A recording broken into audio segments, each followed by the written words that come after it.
Národného ústavu srdcových a cievnych chorôb. Architektonický plán detského kardiocentra je už na svete. 18 rokov v provizórnych podmienkach. Detské kardiocentrum je pritom jediné svojho druhu na Slovensku.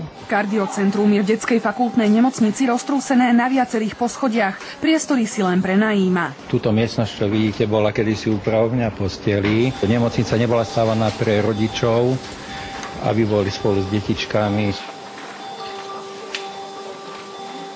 Z úpravovne posteli je jednotka intenzívnej starostlivosti. Trojročný chlapček sa narodil len s jednou srdcovou komorou. Dnes ho tretíkrát operovali. Srdiečko dobre pracuje, tak sme ho práve mohli odpojiť od dýchacieho prístroja. Provizórium sa pre detské kardiocentrum pomaly končí. Pozeráte sa na architektonický plán nového pavilónu. Základy existujú. Vznikne na mieste dnešného heliportu. Ide o 5-poschodovú budovu s plochou 10 000 metrov štvorcových. 47 lôžok. Ďalšie lôžka sú pre rodičov. Špičkovo vybavené detské kardiocentrum s 2 operačnými sálami bude prepojené s ústavom srdcových a cievnych chorôb. Tí pacienti, ktorí dospejú aj cez 20 rokov, budú ďalej v kontinuálnom sledovaní. Srdcovo-cievny ústav má na projekt vyčlenených približne 18 miliónov eur. Zuzana Gulová, Slovenská televízia.